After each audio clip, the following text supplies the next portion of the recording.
Hello, everyone, and welcome back to Bourbon Bites. My name is Clifton, and welcome to another Thursday night live stream. I want to say hello to everyone watching the replay, whether you're watching it tomorrow, later tonight, or far in the future.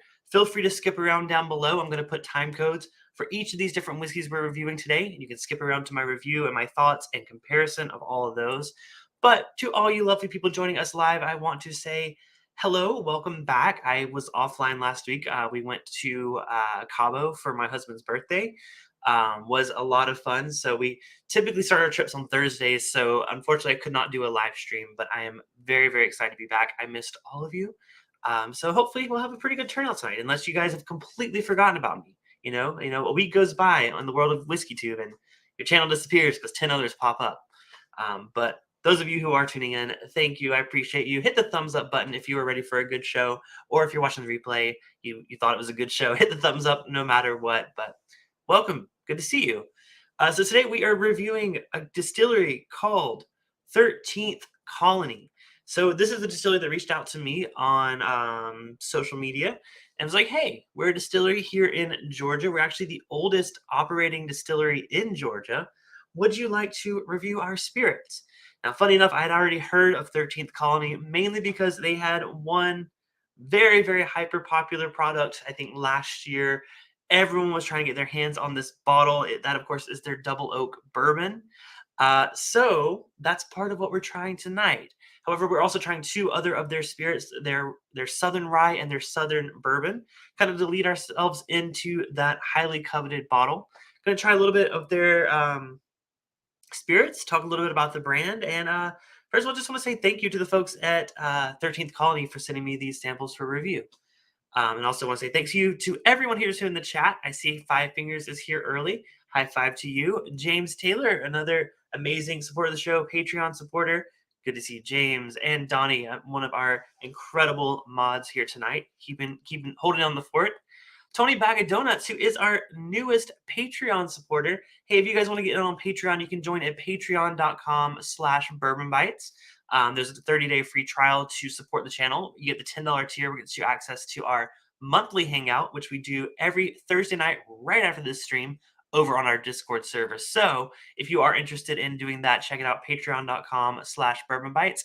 And of course, you can visit our Discord server. You can just go to bourbonbites.com and find the link to it there. Cheers to you, Tony. Thank you so much for joining Patreon. We have some few more folks to say hello to. Emily, another incredible mod, along with Swan. The mods are just turning up tonight. Love y'all. Thank y'all for being here to support the channel. Peter White says, wish 13th Colony would reach out and send some to me in Ontario. Yeah, sometimes crossing borders is sometimes difficult for brands, especially when you're dealing with PR agencies. So, yeah, you probably get some really good Canadian whiskey, though. That's pretty good advantage. Tony Vagadona says, I wish 13th Colony was available in Chicago. Yeah, I was actually just doing some research. I didn't actually think they were here in Southern California. And it says they're not. I'm getting mixed messages. So like they show up as in like available, but they do not show up as able to purchase. So I do not think they're actually available here in Southern California, even though they do show up on websites. Of course, there are ways to get it shipped. I mean, there's this type. I'm like doing some more research as I'm talking through this. So make sure I'm not talking out my butt. Yeah, there's some brands that do. There's some distributors that do ship out here to California, but it's not carried in stores here. But yeah, they are a Georgia-based distillery. They are based out of shoot, what was the name of the city? It's when I had to look it up. Americus, Georgia, which is kind of southwestern part of Georgia. Haven't been to that area. I've probably driven through it on my way down to Florida when I lived in South Carolina. But yeah, they are the oldest operating distillery. Now, weirdly enough, that doesn't mean they're super old. They are so oldest operating distillery since Prohibition. Let me clarify. They actually opened in 2009. So that tells you something about that. There's not very many operating distilleries, official distilleries in Georgia. And it's kind of cool that this is, like I said, the first one. So that means they got their own stuff. The stuff coming out of there is presumably their own spirits. They do say they source their own grains wherever possible. So we know for sure they're sourcing their corn is from a private farm nearby. But they do source all of their grains as much as possible, which is really cool. They source their water locally. We love that about a good craft distillery. We love seeing them support their local community, especially farms or just something to support the local economy. That's something I'm really, really passionate about with craft distilleries. And it's great to see them doing that based on their info on the website. Let's see. Let's see. Joseph, good to see you. Long time no see, although it's only been like a week or two. Not the best Canadian whiskey is bottled in the U.S. Yeah, I know. Me and Donald have had some conversations about that, but yeah, no. So there is some really good Canadian whiskey in the U.S. But yeah, I'm curious if you guys have had 13th Colony. Whether you've had the double oak that's wildly popular or you've had the other products. Curious to hear your thoughts. They come in these really cool bottles. You probably saw the thumbnail, but I just have sample bottles here today. But I'll show you a little. Maybe this will show up. No, that one won't. Let me see. Hold on. Uh, not the hard to show you, but they come in these cool. They look like the Old Forester birthday bourbon bottles, a little bit taller. I actually just watched Jason from the Mash and Drum. He did a really thorough review of these whiskeys. So if you have not seen his review, check that out as well. He gives some really great notes about the differences between the grains and the differences between the tasting notes. That sounds stupid, but you know what I'm saying. Jason's awesome. We all love Jason. I played Dungeons and Drams with him on Monday nights over on Dungeons and Drams. We stream that on YouTube and Twitch, hosted by our friend Bill the Whiskey Dick, as well as some of your favorite Whiskey Tube players. Gosh, I'm slurring my words tonight. I haven't even drank yet. Some of your favorite Whiskey Tubers, including myself, Jason, Adriana from Whiskey Mountains, Ed from the Rock Goat Review, and we had our good friend Molly, who was on the campaign. She had to last stream was her last one, but it was so much fun getting to meet her and play with her. But now it is the Whiskey Tube crew, so expect us to get a lot more drunk. I think. I don't know. No, Molly was a good sport. She drank with us quite a few times, but now it's definitely a whiskey. We're gonna go hard on the whiskey here. Keep it away from Bill though, because he's our dungeon master, and he like when he drinks, he tries to kill us more than usual. So, just congrats on your 30 years of marriage. Yes, I posted happy 30th in a photo of me and my husband, and Joseph of all people misinterpreted it as our 30th wedding anniversary. I assure you, have not been married for 30 years, nor have I been alive for 30 years at this point. Close, but not yet. What's up, Steve Burkhow? Good to see you, man. Hope you're doing well. Did you get a little sunburn? Yeah, I am a little sunburned. I think it's weirdly like this side of my face. I guess I was just laying on my side a bit, but yeah. For those who don't know, I was down in I already said that I was in Cabo for we took we were there 4 nights. So, but yeah, let's get some bourbon in our glass, shall we? Like I said, I'm already slurring my words. I'm not even drunk. So actually, I'm gonna start with the rye. I mean, let's switch it up. Let's start with the rye. So we're gonna start with the 13th Colony. This is their Southern Rye. It comes in at 95 proof. This one by the way, retail the bourbon and the rye, the standard ones are about $40 to $45 here in, well, if I can get them here in Southern California, but that's what I'm seeing them go for. So let's get this rye poured and let's talk a little bit about it, shall we? All right. So they gave me these handy little note cards here. So I'm going to reference them if you see me looking off camera. This is interesting enough because this is a French oak finish. They actually used a toasted French oak spiral that they put down into the cask to do a finish on this bourbon, or this rye, sorry. Age-wise, it's more than 4 years old. It is a 2022 SIP Awards Platinum winner, which is one of only 4 rye whiskeys that won that distinction. That's the word. Mash bill is 96% rye, 4% malted barley. And yeah, like I said, about $40 MSRP. First thing I'll notice is the color on this is dark. I don't know if it's because I don't know exactly what size barrels they're using to age this. By the way, I said this earlier, but this is first impressions. Have not tried these, have not smelled these, know nothing about these. So honest first impression of these for you guys tonight. But I'm hopeful. So yeah, color-wise, I'll pour a little bit more in the glass so you can see it a bit more. It's dark. All these are a bit dark. The rye is definitely the lightest of them all. Let me see a little bit of the color there, but it's not. It's actually, you know what? The bourbon. Once you see the bourbon, you'll see how much dark it is. But still, decent color on it for being about 4 years old or more. Ooh, okay. I took a little sneak peek of the nose there. I dig that. It's reminiscent of other. It's funny because I haven't had very much French oak finished products. I know Maker's Mark does one. I'm sure I've had a couple other ones, but I've tasted some spirits that have aged exclusively in French oak casks, and I'm kind of getting some of those elements to it now. This is a lot richer, a lot darker. You can definitely tell that this has got some age to it. On the nose, though, it's really sweet. It's less of the rye grain, though there is some spiciness there for sure. It's got a really sweet, kind of like toasty creme brulee kind of note going on. Or even so, like a toasted like marshmallow that has like the burnt crust on the outside. Is that a good thing? To me, it's a good thing. I love over toasting my marshmallows. But French oak on a rye, yeah, I see your comment, Emily. French oak on a rye, that's I don't think I've had that. Maybe y'all correct me if I have, but I don't think I've had a French oak finished rye or even a French oak aged rye. There probably are some out there, but I'm really curious to hear. That's taken on a lot of that impact, which we say that a lot, right, on the channel.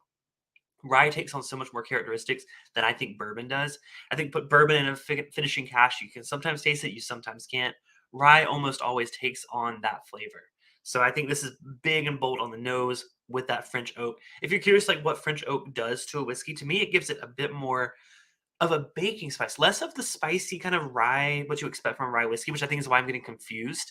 I'm getting less of the spicy rye note and more of the spicy baking spice note. Sometimes I get on some wild turkey products, things like that. Yeah, this is really dark, really, which is weird because rye is normally bright for me. Very, very intriguing. I love the nose on this. It's almost reminding me of some of the other toasted ryes I've had. Maker's toasted rye comes to mind, but on the nose, getting a lot of those really, really great notes. I think it's time to give it a taste, though. Cheers to y'all. Thank y'all for watching, and make sure to hit the thumbs up if you're enjoying it. And you're cheersing me. Cheers me with your thumbs up. Here we go. Cheers.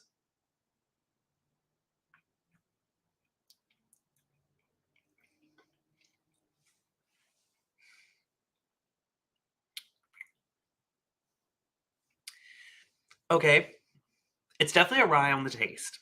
I think it's a nice balancing act, though.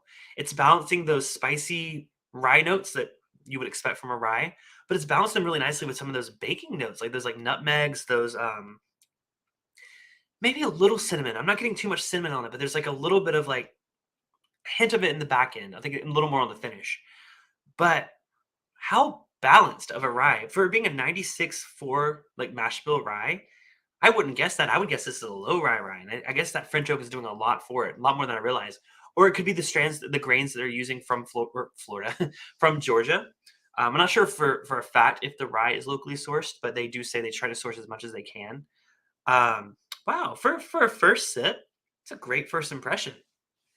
They do note that 44% the MSRP on this is 44% less than the average platinum winner in that category in the SIP Awards, which is pretty cool. Like I said, about $40. I will say on first impression, that's really great price for something with that much flavor.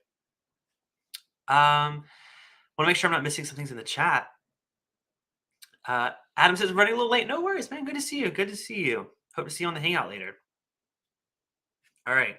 Let's go for a second sip. I think it does, being 95 proof, I think it drinks right around that. Definitely not more. It's definitely not hotter. Let's try it again.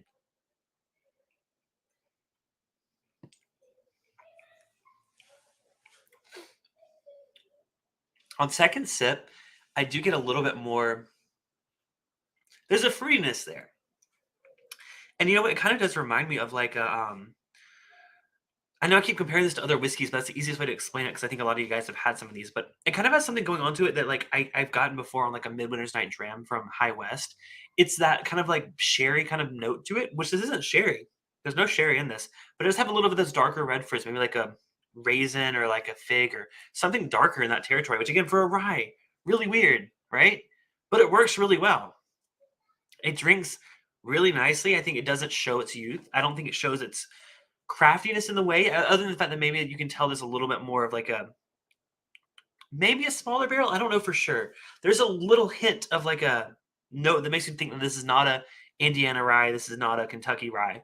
It's something that's uniquely itself. So that's really good. I think that's a fantastic starting place. Great first impression of 13th Colony to me. And I can't wait to see where we go from here. Now I'd love to see this at cast strength. Like I know they're doing a double oak bourbon, but if they were to do a double oaked cast strength rye, oh, they would be onto something here. I love me some high proof ryes. Four Leaf Whiskey, what's up? Good to see you. Y'all go check out Four Leaf Whiskey on YouTube. She has an amazing channel here. Dives into some really cool Irish spirits and other spirits as well. Good to see you, Stacy. All right. So we're gonna leave a little bit of that poured. I'm gonna go back through. Of course, as I always do at the end, I always go through and rank what I think my favorite is of the lineup. But we're gonna move on to the bourbon, shall we? This is just the Southern Bourbon. This one is a double gold winner for the 2022 Spirits, the SIP Awards. Which fun fact, I did a stream 2 years ago where I bought one of the tasting kits and did it myself and was like a at-home judge. No affiliation with it this year. I had no involvement, but it's a cool program. It's basically a blind flight that you rank at home. So this one is also 4+ years, 95 proof, same proof there, same price basically, right around $40 to $45. Mash bill is 70% corn, 21% rye, and 9% malted barley. So let's go ahead and get this poured. Now, I don't know if they started with a bourbon or a rye at this distillery. I did some research on their website. Could not find what was their first release versus second. I just know they got popular with that double bourbon.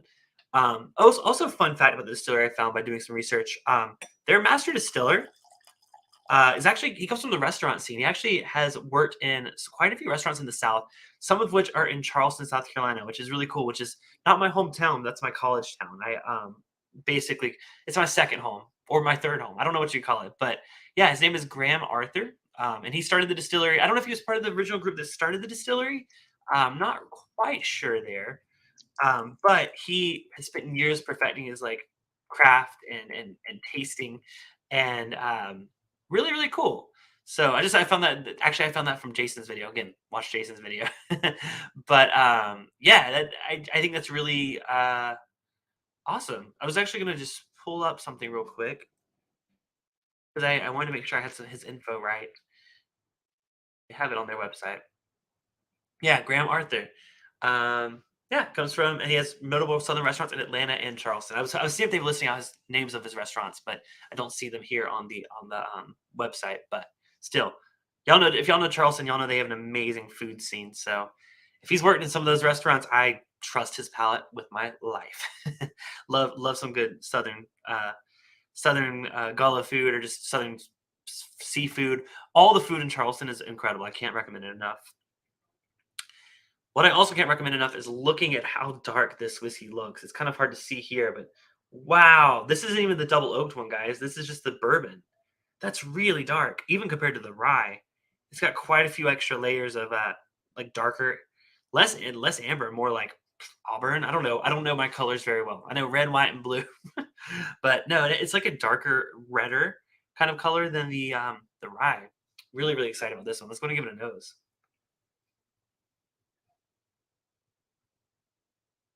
Hmm. Okay. Extremely different from the rye. The rye has all of those baking spices. I think a lot of that is coming from that French oak that they finished this in. The bourbon, though, it's dark, it's rich. It's definitely got some sweeter characteristics to it. I think that corn really shines through there. But wow, very, very different. And I am getting that similar note that I was getting that I was saying that might be like smaller barrels. There is a note that a lot of craft distilleries who do use smaller barrels, it does come across a little bit on it. It comes a little bit more of a young oak versus like a older oak. Not that the whiskey itself tastes young, but the oak itself has a little bit of that greenness to it, I guess I would say. But underneath it, I can tell there's a really deep, rich, sweet bourbon here. So let's go ahead and give it a try. Cheers, y'all, and cheers to the folks just now tuning in. Tony again and Nimrax. Cheers to you, my friends.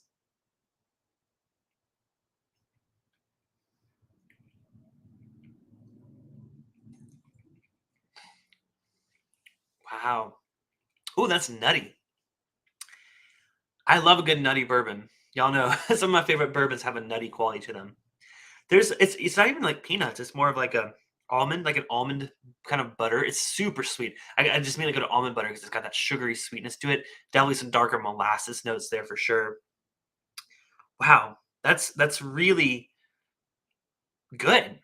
It's sweet. It's sweeter than a lot of bourbons I drink, and it's probably coming from the age, being at least 4 years old. Um, it has body to it. It has character to it. That sometimes works well with the smaller barrels.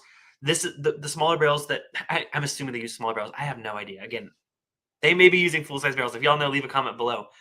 But it's a compliment here. Whatever size barrels they're using, it's actually they're aging it the great amount of time there because sometimes people will leave whiskey in those in smaller barrels for a really long time and it gets bitter. This doesn't have that bitterness. It's like a hint of bitter on the finish, but it's more of like an espresso bitter. This is again really, really rich. For 95 proof, the body on this, it's like the body of a cast strength whiskey. Nimrak says, I like the 13th Colony Bourbon, but the double oak is really great to me. Oh, I'm so excited to, very, very excited to get into that one. But I wanted to work my way into it because, again, first time experiencing this distillery. So, but I'm excited to work my way through it. Let me go for a second sip of that bourbon.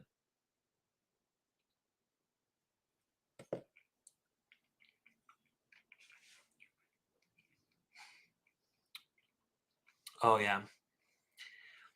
You know, going back in, I said almond butter earlier, but it's almost. I'm gonna let my southern boy come out a bit. I'm getting some pecan pie on that, or pecan, whatever. I say pecan pie because I'm from South Carolina, but it's a mix of that brown sugar molassesy with the nuttiness. And almond butter was the first thing that came to mind, but no, it's a lot more rich than that. It's a lot more gooey, gooey, sweet, desserty. Man, you can tell this is made by Southerners. That's all I gotta say, and it works extremely well. That is a fantastic bourbon for $40 or $40 to $45. I think it's a yeah, for sure. Run Rev Collins is here in the chat. What's up, Run Rev? Good to see you. I feel like it's been a minute, but good to see you here. Jason, I've been shouting you out all night. One, your review of this from last week or earlier this week, and our Dungeons and Drams. Yeah, I told him that I watched your review earlier, and I was excited to get into this. I didn't try it beforehand. Man, these are for the price. They're great. I have not gotten to the double oak yet. I'm saving it for last, but that bourbon, I mean, dang, I could drink that all day. If you have a sweet tooth, they're super sweet, but really, really great. Don Nishida in the house. What's up, Don? Good to see you. All right. So I think we're ready to move on to our final one of the night. This is the one that you all may have been waiting for. This is the 13th Colony Double Oaked Bourbon.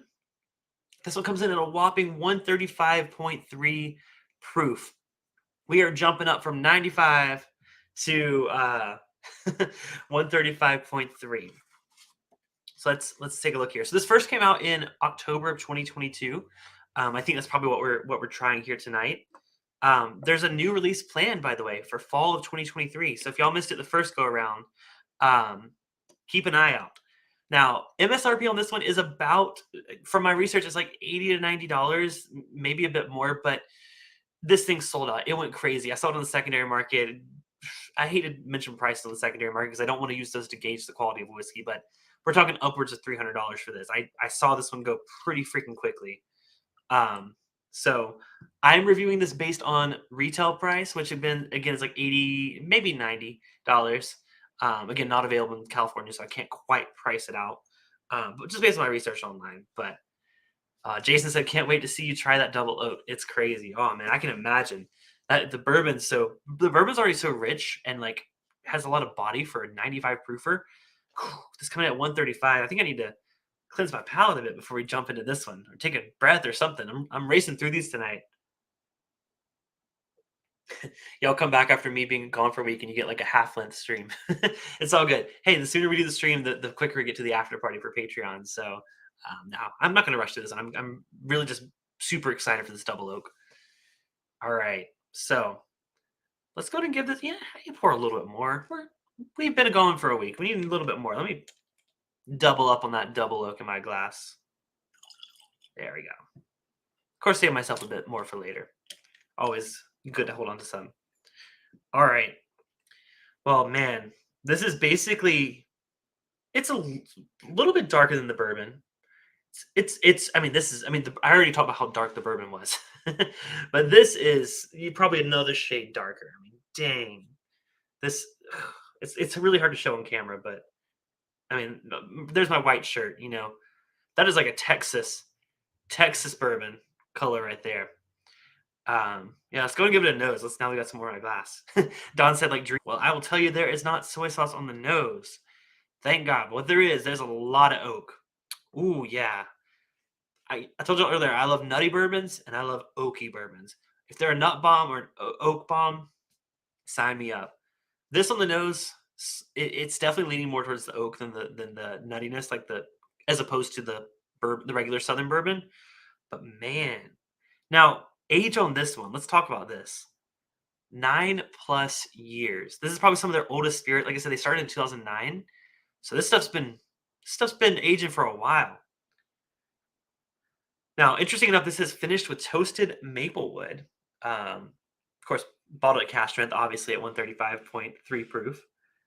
Um, but it's an interesting thing is that it was uniquely matured in separate charred oak barrels to extract additional soft, sweet oak character. Hmm. Yeah, that nose, I could nose that all day. That's just really lovely, oaky, but it's like it's less of the sweeter, greener oak that I got on the regular bourbon, and more of the richer, darker, almost like a dried out, like a not petrified. I'm not smelling petrified wood very often, but almost it reminds me of like a some of the wood that wash up on the beach. What is that called? Shoot, there's a word for it. I mean, there's a word for it, but like I'm talking like the logs that wash up on the beach, they sit there for decades and just never touch the water again. That's what I'm getting on the nose. It's not savory, but it's really really dry, really old wood. All right, enough with the nosy notes. Y'all know I'm not good at them. Let's give it a taste. Cheers, y'all. And hey, if you're watching, if you're new here, make sure to hit the subscribe button. I go live every Thursday night, same time, 7 p.m. Pacific, 10 p.m. Eastern. Would love to see you back for another live stream. Um, I'm have a couple of other cool ones lined up in the next couple of weeks, so I'm excited to get into them. I'm not going to spoil them. Patreon gets, of course, first look at those new ideas, as well as our monthly movie night, which I got to start planning for April. If y'all don't know, we do a monthly 80s movie screening over on Discord for Patreon. So we've done Ferris Bueller's Day Off so far, and we've done shoot, what was the last one we watched? Oh, The Princess Bride. So I'll leave that up to Patreon to decide what we watch for April. All right, I can't quit nosing this. Let's give it a taste. Cheers.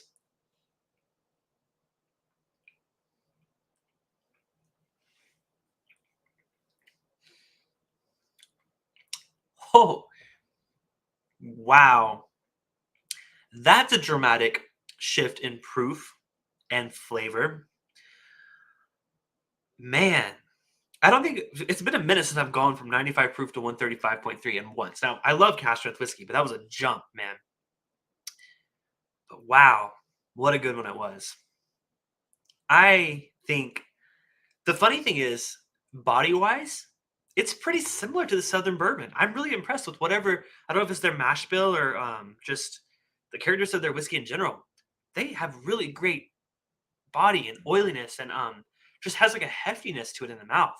And I really like that. I don't love an easy drinker. I love something that kind of has to struggle a bit going down. This does in a very, very good way. Yeah. It's being that high proof, it doesn't struggle in like the way that it burns, but it struggles in the fact that it lingers in the mouth and lingers on the tongue, almost like a coffee does after you drink it. Let's try again.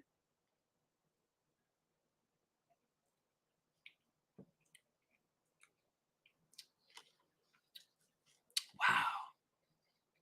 Wow, that's incredibly, even though it's so rich and bold, it's not bitter, it's not tannic. Definitely doesn't taste over oaked. Y'all know I've had that problem with a few other double oaked bourbons.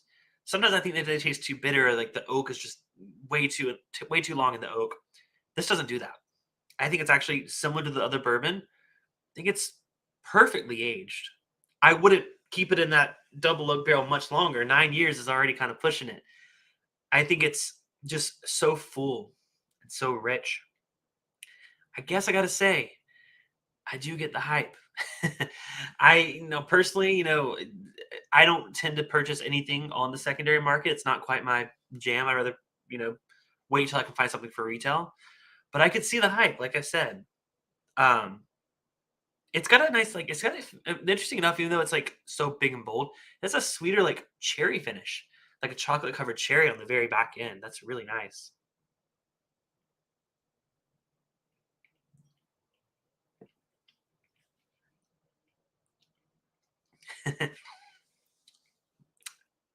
Just quote me on that. I'm not ashamed. Just, like, I want them to put this on their website. Bourbon Bites. I love the thickness of it in my mouth. Mm, wow. Well done. Well done to the master distiller. Well done to 13th Colony. That's I'm really, really surprised by how much I like that. And, sometimes I get, like, iffy on things that kind of go I don't wanna say viral, but things that blow up in popularity, especially from craft distilleries, like, you're like, "Is this marketing or is this legit thing?" Gotta say this double oak bourbon is the legit thing. It's really, really great for $90, highly recommend. But even the $40, just the regular Southern bourbon, a great buy. I think it gets you in the same realm in terms of flavor and complexity and thickness in the mouth. Of course, much lower proof. But I think you're not gonna go wrong with either of these. Scott, my bourbon journey is in the house. What is up, Scott? Good to see you. Man, it's been a minute since we've chatted. Good. I hope to catch up with you soon. Nimrock's giving his tasty nuts rich and delicate with the bold blast of southern flavor. Tastes like pecan pie that morphs into cherry cordials. One of those from the dollar store. Wow. Okay, so we're on the right track. We're on the right track. I said pecan pie for sure on the bourbon, and then I said for the double oak, and it finished with a nice chocolate covered cherry. So sounds like our flavor tasting notes are right there. Jason said, being a Southern boy, do you get any smoky bacon notes? Well, let's find out. I already gave my pecan pie note. I got lots of good pecan pie on that, but on the regular bourbon. But smoky bacon, yeah, I could see it being like thick cut, like, because, like, even though I'm from the South, I feel like I don't typically get bacon unless it's on like a burger. But sometimes I know what you're talking about, like the Applewood smoked, like, thick cut bacon. I could definitely see that on the nose more so I think in the palate.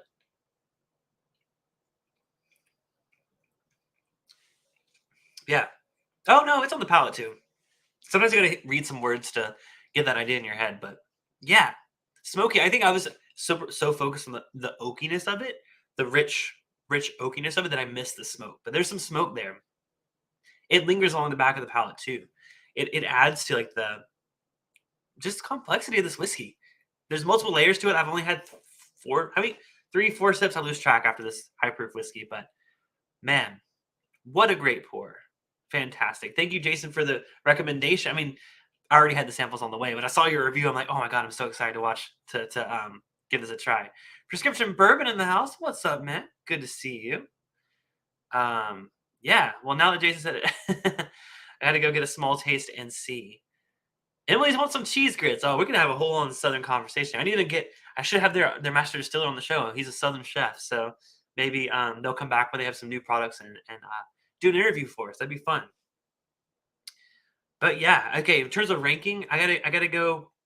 Gotta make the obvious choice. The double oak's the winner for me at retail. Now, when you consider secondary pricing, it's like, I can't necessarily say it's worth that, but at retail, it's my favorite of the night. The bourbon is my second favorite. It's just got all the nice mouthfeel that I love about the double oaked.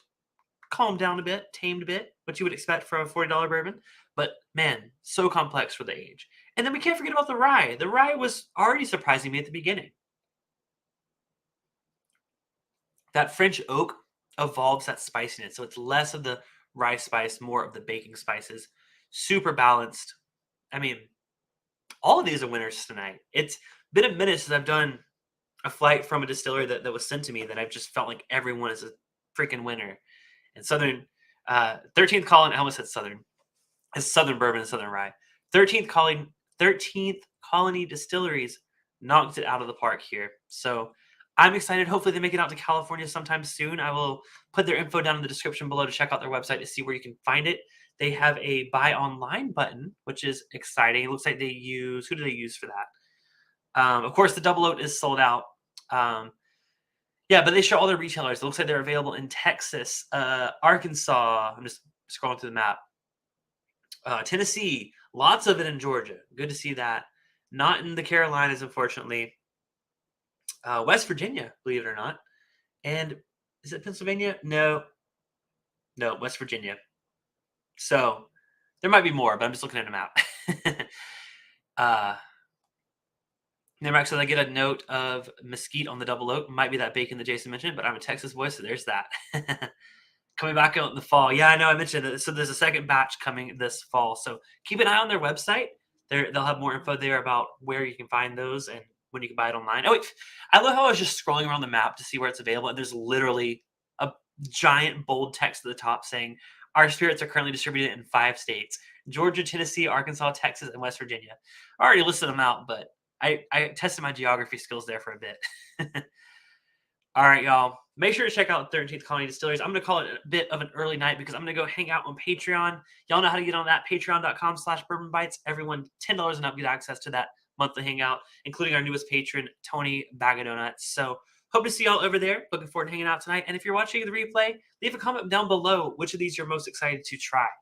Until next time, this has been Bourbon Bites. Cheers, and I will see you guys next week for another live stream. Have a good one. Bye. Oh, that's the wrong button. Okay, bye.